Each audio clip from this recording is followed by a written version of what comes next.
A rancher blacks out on the plains of Wyoming, no memory, no explanation, then lights, voices, and a message from what he called the Star People. And that's just the beginning. Today we're breaking down the story of Pat McGuire with special guest David Ferrugio from the Dead Talks podcast, who's no stranger to what happens when the unexplainable moves into your reality. Does he believe? We're going to find out. Welcome to another episode of Mostly True Alien Stories. They're coming.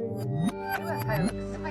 Many Americans have wondered about dangers of unknown objects. Scientists in Mexico pulling back the curtain. We need to save ourselves.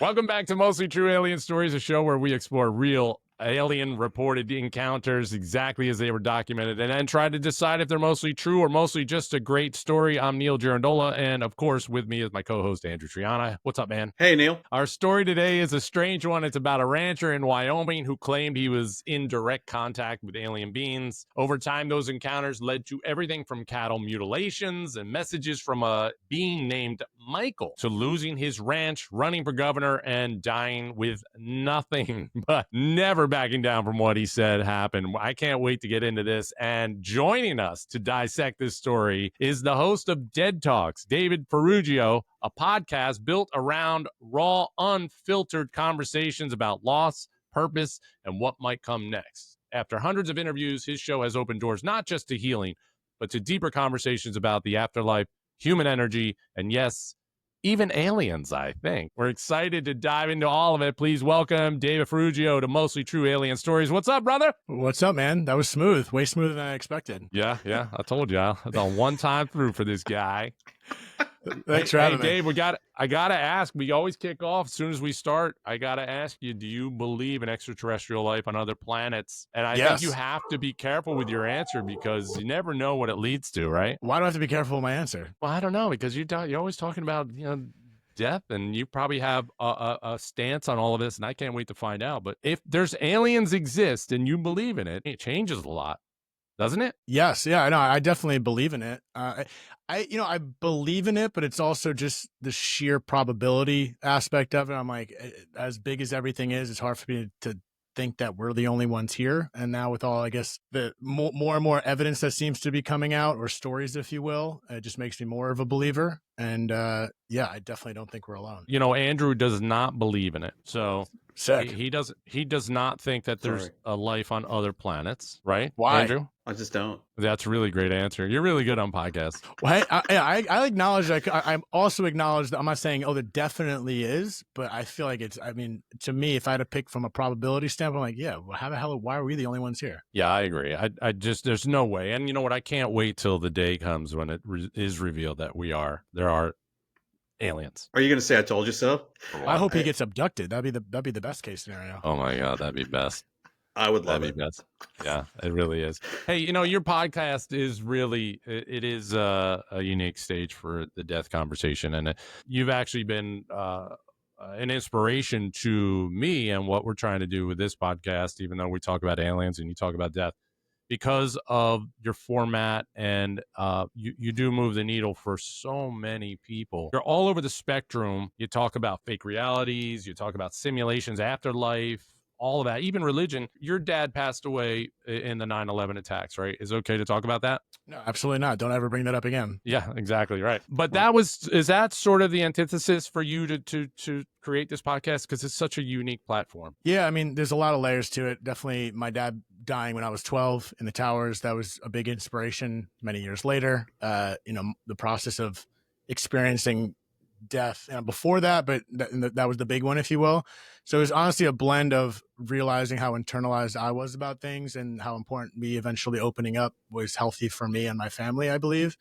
And just understanding not only from my personal experience of internalizing, but how a lot of people are around losing people, but also just the conversation of death. I just noticed no one talks about the one certainty in life, the one thing we're all share. People say death and taxes, but some people don't even pay taxes. So it's like, why are we avoiding the one thing that we all have in common? Yeah, it's scary, but it should be something that, we see it as an odd bonding experience.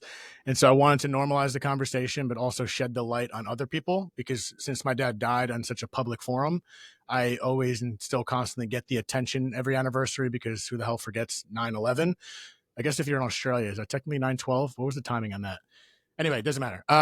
I think that the fact that I got all the attention was like, oh, what about the other people that lose people every day on a normal Tuesday? And so it was kind of a back and forth of the idea that death just isn't talked about conversationally, and just not insensitively, but just conversationally, and also wanting to shed the light on all these other people that are going through the same thing. It was surprising to me, but then after you really think about it, it makes sense that there were so many people. You have such a following, over 300,000 subscribers to your podcast, that it just says that people needed to talk about this, that they want to hear this. They want this conversation to happen. 100%. It's just become an exploration. That's why, my conversations there's a lot of grief for sure, and various types of grief, but I've explored different avenues, as you alluded to, in regard. I've had true crime, I've had mafia, war, I've had, estate planners coming on. I've had people things that I don't believe coming on. That's the whole point. So it's just to create dialogue.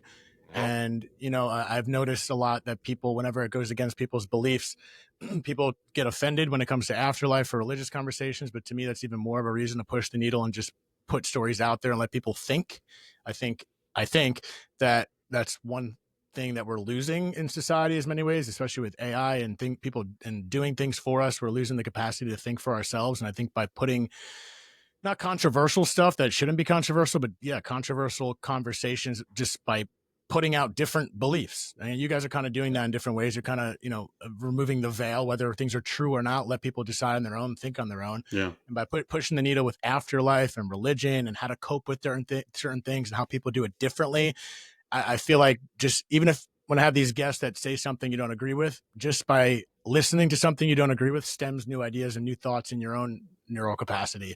And that creates new ideas within yourself. So it's just, I love diverse conversations, whether I believe in it or not. And I'll talk to people that have different ideologies with. And I think that's just an important thing to converse about, even if it's death or something else. Well, to that point, what has been the most notable conversation that you've had regarding death? And let's get really specific. And what happens after you die? Yeah, I mean, the near-death experience ones opened my eyes. I never dove into these conversations until I had the podcast. So listening to near-death experiences and how many there are and how many testimonies there are, and even my own mother had an experience. So seeing it from a little distance from my guests and seeing similarities and the differences and people in the comment section and hearing all these different vantage points, it's either, I try to be real, like I try to look at my street sense, my logical brain, and just being open to it. Like, was everyone lying? Even statistically, was everyone bullshitting and everyone's looking for attention? There's people that don't make money off this. There's people that make money off it. Then anytime someone brings up God or the Bible, they automatically dismiss it. Like, why are you automatically dismissing that? Maybe there's an answer to it. So the near-death experience ones tend to be the most fascinating for me and open my eyes to just different possibilities and looking at it the lens of skepticism, but also, trying to see, is this maybe real? And to me, it's hard for me to argue not. And it's all anecdotal. So there's a lot of people that want to go to the court of law, but maybe there's a possibility that some things are just at this moment incomprehensible, and you got to go a little bit of faith-based and try to trust people. But until you have your own experience, which I haven't had, but the closest I had was my mom, who's not, I know she's not bullshitting. She had an experience. And even she's like, I don't know what that was, but it was real.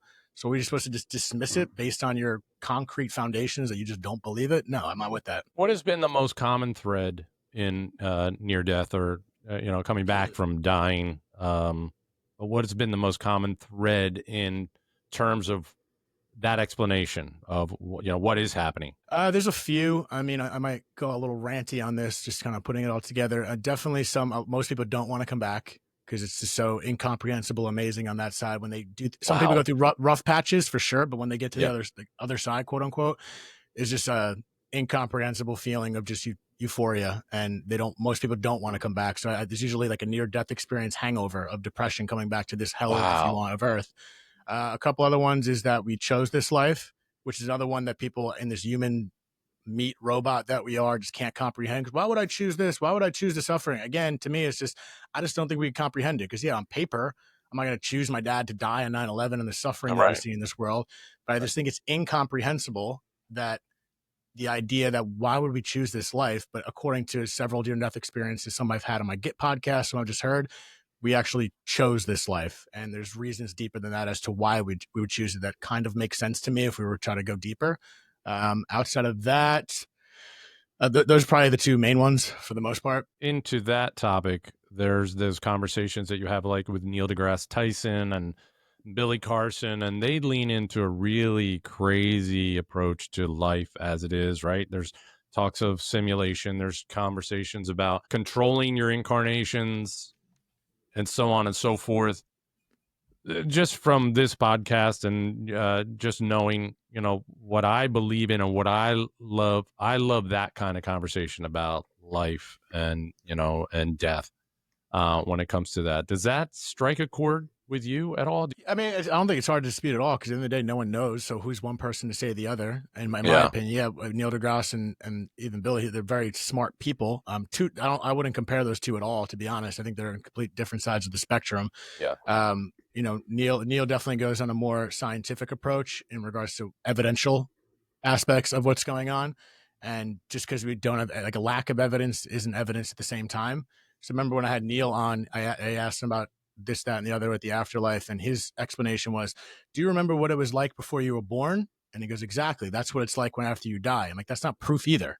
And people always say the proof is on the people that believe in an afterlife. Like, yes, I guess, but it's also on the other side. Prove to me there's not, just because like that's not a theory. He's so confident when he says something like that. Well, everyone's confident in their beliefs. Yeah. I think a lot of people attach make their beliefs part of them, and then when like me, I like to keep it separate. Like I'm David, and then there's my beliefs, but I try to keep it malleable because I don't know, and there's some things that have my foundations and yada yada. But based on all these conversations, I realized so many people have different ideas and thoughts and beliefs, or maybe some people know. What about the possibility that some people just know? Maybe they just sound crazy, but and maybe some of these people that have mediums and have these experiences, maybe they're right, but we don't know. Maybe they're aliens. So I don't think there's any experts on this topic. Maybe some are experts, but we just can't validate it. But at the same time, I don't agree with what Neil. I can't even say I don't agree. I just don't find alignment with the idea that just because we don't remember before we were born. Because my thought with that is, say hypothetically we did. So hypothetically there is a before and after, and we did remember what it was like before, even though some kind of do because of past lives and a whole other rabbit hole. How would we be able to operate? Like my thing is, it would make sense to me if I'm just having fun with the conversation that we would need an amnesia before coming in here, because how are we supposed to have this experience as a human if we've remembered everything before? Like we wouldn't be able to operate, in my opinion, as a human, if I knew everything that was before and after. Like in my head, it makes more sense trying to just have fun with the conversation. We need an amnesia to be David. We need an amnesia to be Neal. Like you need that amnesia. So for him just to say that just because we don't remember before, that's what it's like going to be after, that's just a guess. Well, what makes you feel better about where your dad may be? What's your thought when you think about him, where he is?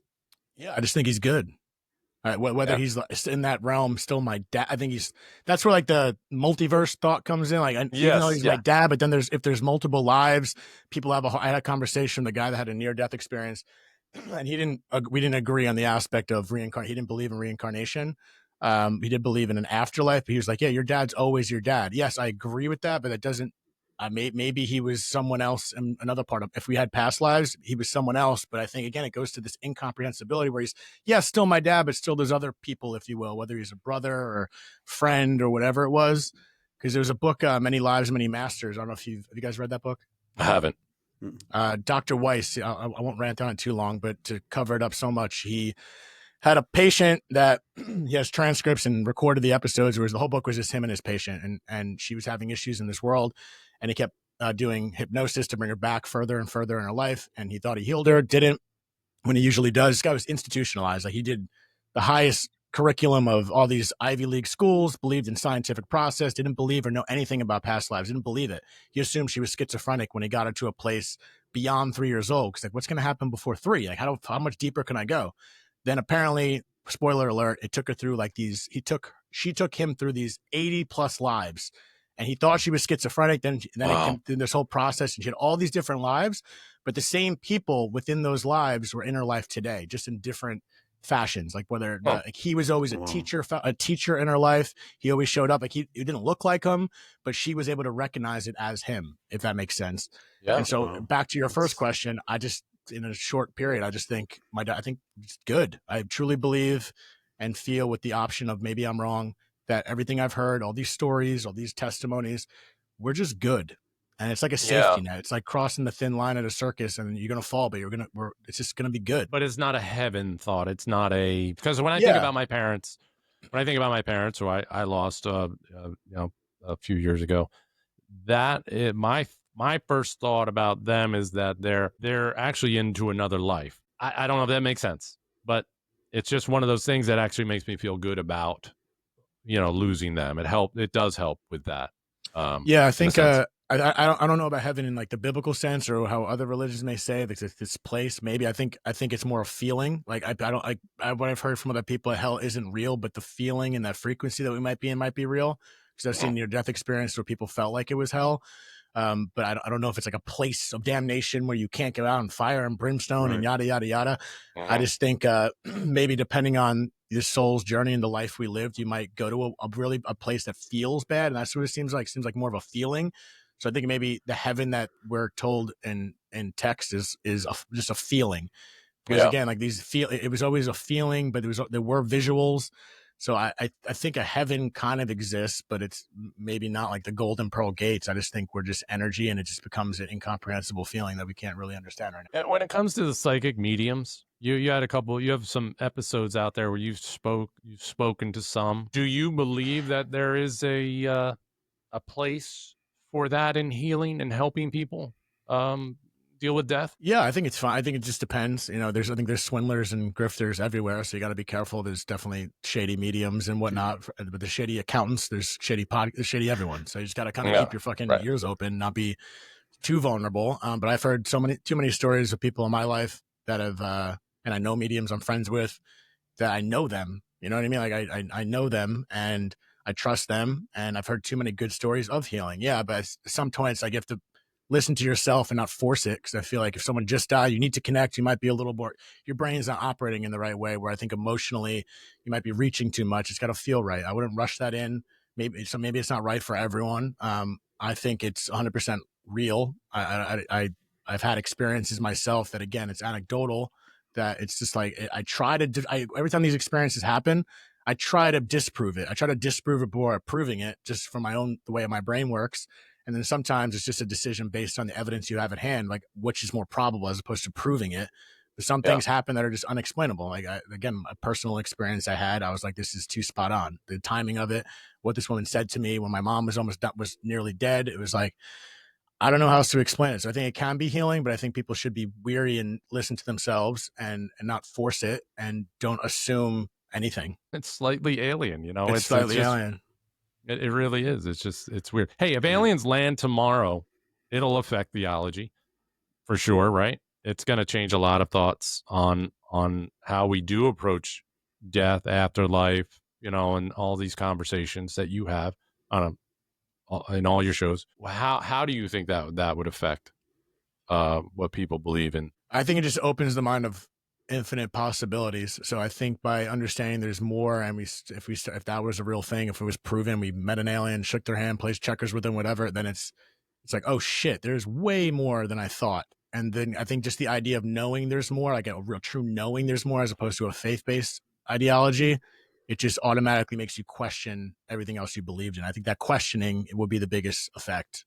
And I think it just might open your mind. It's like, oh, I know nothing. And that's why from this podcast, it's like, the more I learn, as cliche as it is, the less I know. And I just try to keep my mind open to possibilities. If there was aliens that left on, like, my question is, okay, then in the afterlife question, are we all, if the afterlife is, do we all just go to the same place, or is there an afterlife just for aliens? Are we all the same? Like, what happens from there? So yeah, I think it just opens Pandora's box to, like, restarting our beliefs, if you will. Well, there's those conversations that the Anunnaki created us as slaves to mine gold for them, and that's why we exist today. Andrew, what do you think? Well, there's also the theory that the Anunnaki are fallen angels that were cast down from heaven that enslaved people, and then therefore God wasn't happy with that, and then the flood came and they all were destroyed. They all were killed during the flood. That's the theology in a nutshell, basically. That was why he flooded the earth. But they came to So- mine gold, you said, specifically? Yeah. Yeah, they used us specifically to for gold. mine their gold. Yeah, I don't know what they were doing with the gold, building temples to themselves. They don't. So they, really so they must get be into pissed that. about Bitcoin if we're going off the gold standard. Oh, they're so angry about it. They're so angry. Or they're invested in it, one or the other. When you guys were talking about the whole good, so Dave, you're like, your dad's in a good place. I also have lost both my parents, my mom and dad, and you talked about the people that had that bad feeling, and that to me that makes a lot of sense. Whether it's heaven or hell, I think the bad feeling is not being able to be part of that good, knowing that it's there, but you can't be part of it. Well, it's interesting because the one I haven't released the episode yet, but this guy had a near death, wasn't religious at all, didn't believe any of that, and he got to this place. But there's so many other wild details about being out of his body, yada yada. But he was in this place where he's like, David, I felt I wasn't in this fire and brimstone, but it was the worst feeling of my life.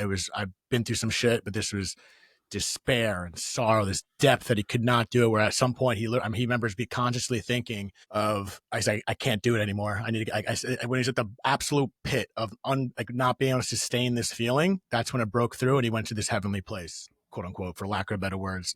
So to me, it's almost just, again, back to the patterns that I've learned that I didn't mention is like, everything's a lesson. We're literally, this is all school. And it's Right. This is all school, the bad, the good, the ugly, 4 hour, whatever's next in that afterlife. It's part of this process. That's why when you said there's a next life, maybe there is, but the work doesn't stop. Like there's Right. more transcendence. Yeah. There's more work to be done, but we have to feel these emotions. And I took that from his experience. Oh, he had to go to this hell to make this realization and then go to this great place, but then to come back to it again to see what this is like and kind of give him a nudge of showing him a little bit in order to change, kind of thing. But he was in this hellish place that, again, wasn't fire and brimstone. It was just feeling. It's almost like Ebenezer Scrooge. I mean, it's almost that whole thing. You get a chance, a second chance, or a third chance. Just be That's not a better. real story. It's not a real story. Yes, it is, Neal. He's a real person. He was a Christian. David, I can't thank you enough for coming on the show today.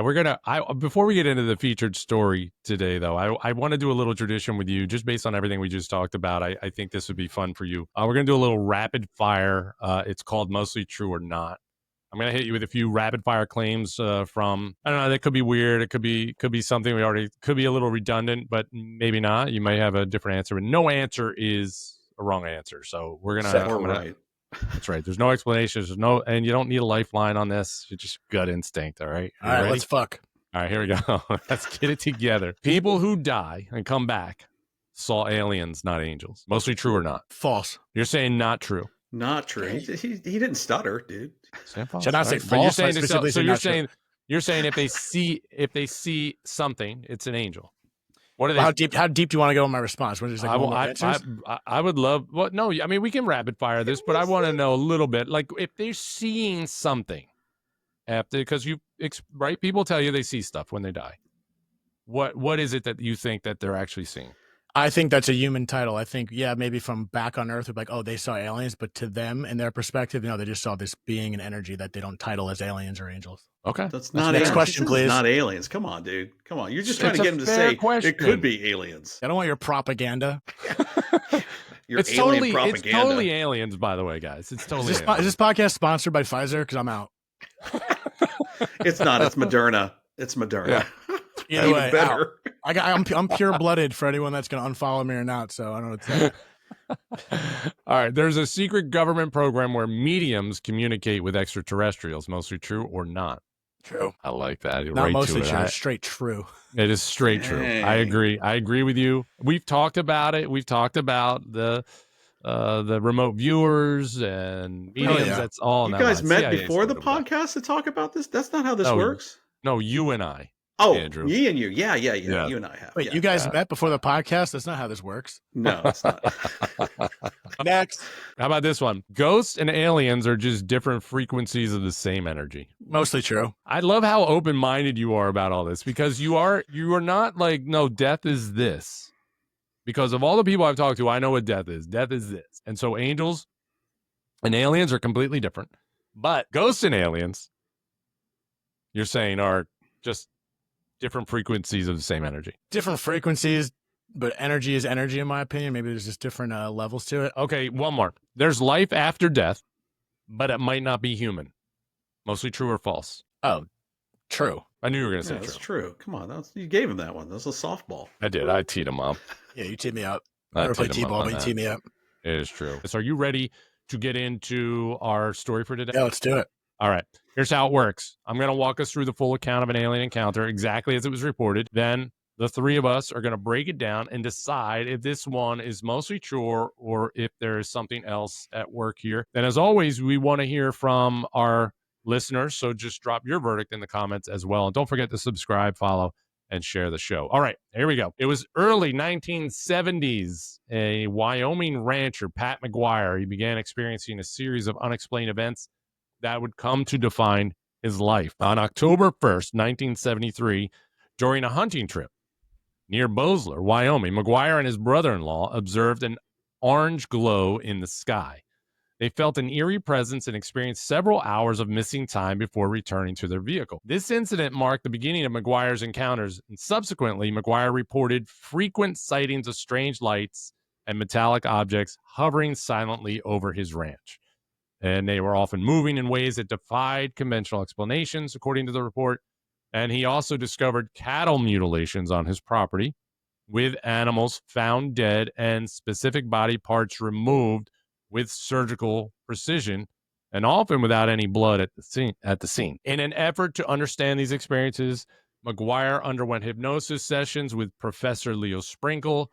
He's a very well-known psychologist at the University of Wyoming, known for his work with individuals reporting UFO encounters. We've spoken about this guy a number of times. Under hypnosis, McGuire described being taken aboard a spacecraft and interacting with tall, thin beings who communicated telepathically. He also recounted being instructed to drill a well and plant barley, which he did, and it resulted in the largest artesian well ever dug in Wyoming. And that's a feat that was considered improbable given the area's geology. So now McGuire attributed his success to guidance from an entity he referred to as Michael, whom he described as an alien angel. And despite these extraordinary claims, McGuire faced significant personal and financial challenges. His accounts attracted media attention, but also skepticism and ridicule, and it led to emotional isolation and eventual financial ruin.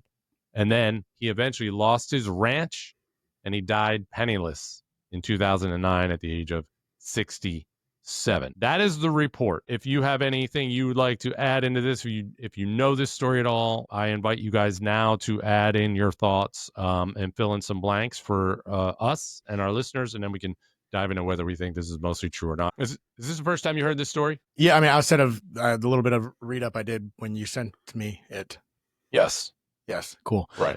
Yeah, it's wild. I've heard the consistencies of those animal mutilation, but then once you specified that the aliens were tall and thin and they're taking specific body parts, maybe the aliens are just super vain, and this is like plastic surgery in extraterrestrial world. Interesting. That's a joke, guys. Come on, what the fuck? That made it really awkward. I wasn't serious about They're that. taking cows' sex organs and their noses We could have rolled with this. for plastic surgery. I love it. Yeah, they said tall and thin lips, which is maybe it's like a whole different world of what a beauty is over there. Yeah, I don't know. I've heard those. I've heard other stories. I can't reference them, but that the cattle mutilation seems to be a thing, and also that well story is pretty interesting. That kind of brings me back to that whole. It almost brings me back, maybe in a terrible correlation to when you go back to like the pyramids and how those are built. Maybe it seems like these aliens are sprinkling a little bit of knowledges to progress us a little bit. Maybe they're sprinkling a little information for us to figure out, but giving us little checkpoints of information. So but why not just download all that information to all of us all at once? And because then I think that'd be too much. Like if they're going to advance us and give us everything they have, then all of a sudden we're competing with them. It's like the government. They're not giving us everything. They're giving us a little bit just so that we could be at their helm. I don't know if I'm buying into that one. Which one? Because I always everything say, I said was ridiculous. It is, but everything Andrew and I always talk about is like I think the aliens have the worst business management sense ever in the world, and they don't really sit down and talk about, hey, would it make sense if we go down to this dude in Wyoming and have him build a well? And they're all yeah, that's brilliant. But is this maybe I'm mixing the two stories. Is this where it got really strange mentioning like the Israeli flags or something like that? Is this the same story? I don't know anything about it. No, I don't know anything about Israeli flags. You guys, No. did you read the article that you sent me? Did I send you an article about Israeli flags? Did you read the full article about the story you're talking about? You sent me an article to go to a deep dive. Did you read it? Yeah. Did you send me the wrong link? Because, all right, you guys keep He's talking. ready to talk about it. He's ready to talk about it. No, because that shit got weird. That's what I'm saying. Like, that was the part. What did you find? But it's related to this Pat McGuire? Which guy? We were talking about the McGuire guy, or which one? Yes, McGuire. Pat McGuire. Okay, so I'm just reading one paragraph real quick. The Star people warned of a coming climate apocalypse. They instructed McGuire where to dig for a well. The Star people promised they would bring an underground river from Canada to his ranch if he flew the Israeli flag over his property. Whoa.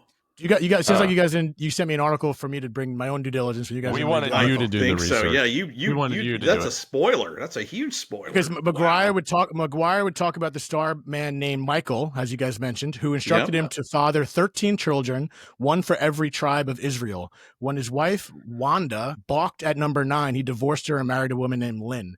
Talking about a 6-day war, but specifically the Israeli flag. So what the fuck? Wow. Now, so this is interesting because I missed that. I did miss that. Honestly, you missed that.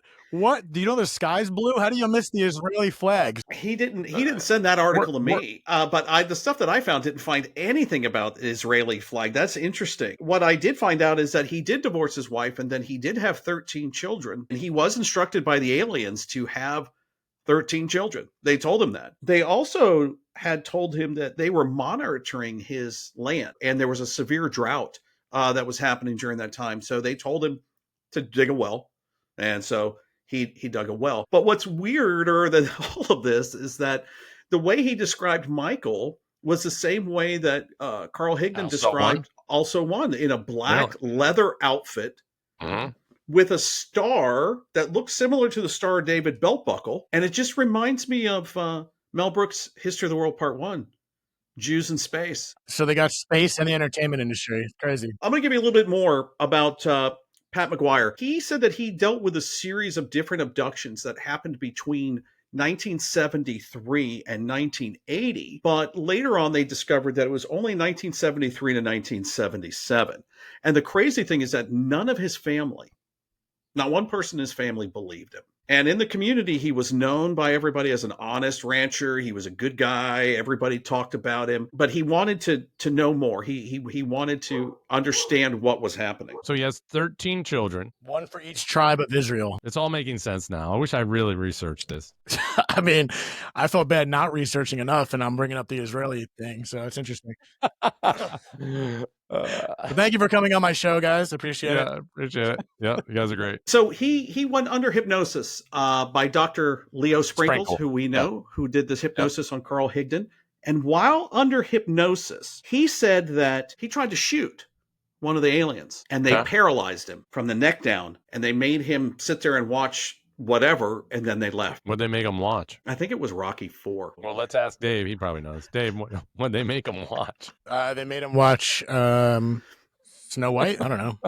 He ran for governor for the state of Wyoming, which is this was like wacky. In 82 or something. 82 and or something. And he said that the aliens were going to support him through his election. Yeah, that was his campaign. It was like, vote for the guy who knows the alien. The other thing that I found fascinating is that he said he tried to take pictures of the spaceship, but none of the photos ever came out. He had it pretty rough afterwards. He was on the TV show That's Incredible, and he was featured in an article in the National Enquirer. And it was on That's Incredible that he did live hypnosis with Sprinkles, and they came out with all this stuff. I don't know. I don't think hypnosis works. I don't think it would work on me. Well, that's one of those things where if you go into hypnosis not believing it's going to work and not open-minded, then it's not going to work. See? It's not going to work on me then. So he said that the aliens did him no harm, but he had told his son that the implants that they put in him hurt him. And this is what I thought was hilarious. He said sometimes he could barely walk after his visit with the Star people. Oh, so they didn't hurt me, but I can't walk anymore. The saddest thing is that he later was found like digging through trash cans in the town. Well, he died. Was broke. Yeah, he was and broke. hungry. He was an alcoholic. He had never drank before, they said. He started drinking. Well, He died. I mean, if you were abducted by aliens and you were told to dig this well and you'd plant barley and put up the flags and have 13 children and, by several different women and, told to do all these things to run your life because it's going to be better for you. And that shit doesn't happen. Yeah, I'm going to start drinking. I think that goes back to you saying, why don't they just download everything? So like, imagine the overwhelming feeling of knowing all that all at once. It's like shock. So they gave this guy a little bit, and all of a sudden this guy goes quote unquote kind of crazy in a sad kind of way. It's a complete paradigm shift. So if this is real, then it's just like it's a complete shift. If you just realize you're living in a completely different world, how do you react? He actually died of cancer in 2009. But the aliens didn't hurt him. Yeah. And then his son later said that he believes his dad, and he feels horrible for not having believed the stories that his dad told him about the aliens. After he died, he said after this. he died. Yeah. All right, was there anything compelling in that we're missing that would lead you to believe that this is it actually happened to him? Because right now I'm not leaning that way. Dr. Sprinkles came forward after the hypnosis, and he said he believed McGuire, but he wasn't sure if it was a face-to-face encounter he had, if it was mental programming or an out-of-body experience that he had. But he never said that the guy's nuts. No, he never said the guy was nuts. But I don't think Sprinkles would say that, because Sprinkles was all about, let me talk to the people that say they had these alien experiences. Just get Sprinkles on the show. Why couldn't the guy's name just be Smith? Like the fact that it's Sprinkles just changes like the whole. Dr. Leo Sprinkles. Yes, Dr. Leo Sprinkles. To me, those get tough. But again, the only thing I lean on is the consistency. Like, again, I've heard so many different stories about the cattle mutilation, the black suits. There was that, what was that phenomenon? The one where all the kids in Africa, that there's like 80 to 100 kids all saw the same thing. And they were sure they were wearing black suits, or they saw them in black or something like that. Mm-hmm. So the only thing that I can lean on without actually proving, of course, is just, it's always consistency. I feel like all we can do with these stories sometimes, outside of any potential physical evidence, if there's ever any, is just, okay, consistency means something. But we usually find too, though, at the same times throughout these reports, like the 70s is cattle mutilations, the 80s is probing, and it's always, or the aliens are grays, or during this time frame. People are reading these articles, and then they're interpreting them into their own fantasies. Well, I don't know. Andrew, what are you saying? Are you saying this is a mostly true alien story or not? What's your belief? I'm going to go with no. I think this dude was having a serious mental breakdown. You think he lost his shit? I think he's just lost his shit, and it just kept going and kept going and kept going. All right. So you're saying it's not a mostly true alien story. He lost his mind. I think he lost his mind. Yeah. All right, David, what is your thoughts? You think this is a mostly true alien story? Is there anything else you wanted to add to it? No, I don't know. I mean, I never know with these things, to be honest, but I think maybe partially, maybe like the first half is real, then led to him losing his mind, maybe. I mean, I like that too. That's kind of where I was leaning. Like it did happen, and then he couldn't handle it. To your point, David, that he couldn't handle that experience, and he's following this instructions, to a T, and then maybe just started to lose his shit. But then there's the human aspect. I would say that say it really happened, and then he follows the plans, and then nothing comes out of it, and then he gets the emotional turbulence of just society upon him, which just cracks the skull. You know what I mean? So it's like a blend of that experience alone, but then the emotional turmoil of just being degraded and not believed, and having his whole life shifted in general. So outside of the experience, maybe shaking him, like people go through trauma and all these gnarly experiences in life that break them. So who knows if it was the experience or just the emotional turmoil of public scrutiny. That's something to think about too, because in the 80s and 70s and 80s, you actually didn't speak out about a lot of this alien stuff because you were ostracized or you were judged, and it was a difficult road to go down. Today, people are more like, oh, yeah, you had an alien encounter? That's so badass. Let's see. You got pictures? Oh, this is very cool. So it would have been maybe easier to because we're just more curious now, more acceptable to, hey, there's definitely something out there. We want this disclosure to happen. But back then, a lot more stress in revealing that. But he didn't seem to be hiding it. He just definitely brought it out. I don't think he expected to be punished for it. I feel like that's a natural movement of how all these things, like this stuff happens. You have the pioneers that have to go through the shit, and then slowly more and more have the courage to come out. And the next wave of people that come out understand there might be scrutiny, but then it kind of breaks the mold of people willing to come out, whether they're copycats or not, that starts happening perhaps if there's attention. Again, those swindlers can be possible. But then there's that shift where we are now, where it took those first guys to get destroyed for other people to have courage to come out. That's how it works with almost every movement, I feel. Or yeah, maybe he's Or- part of the alien experiment. Maybe the Oh, aliens yeah. took him and they were like, we're going to give him this, we're going to give him this, we're going to give him this, and then we're not going to give him anything and see what happens. Yeah, shit, poor guy. All right. Well, David, your definitive answer is it may have been mostly true in the earlier part. I mean, maybe it's not to the tag of your show, but partially. You know, we'll accept it. All right, let me weigh in. I'm feeling like this guy didn't experience any of this. I think he lost his shit. Probably got hyper focused on actually wanting to put in a well on his land, his property. I think maybe he was a very religious guy. I think he read a lot. He probably went down a rabbit hole, started to lose stuff, too much fertilizer. It's a shame what happened to him. I love the fantasy of this story, this idea. But I think this was just a long time coming. It's interesting that David thinks it did happen and it was the pressure that really kind of made him lose his shit, or it was an experiment by the aliens, or Andrew, you're saying it's an experiment by the aliens. Could I be, forgot yeah. about the fertilizer. I'm changing my answer. It didn't happen. Oh yeah. See, it's fertilizer. Fertilizer back in the 70s was really bad. But worse than I think it was Roundup. really bad. All right, well that's it. There you go. Pat McGuire. He's a man who claimed to be guided by the star people, whose life unraveled because of it. You know all of our verdicts. Make sure you guys weigh in and leave your comments so we know what you're thinking. And if there's any stories that you would like to hear, or is there anything we missed in this story, like David filled us in about the flags of Israel,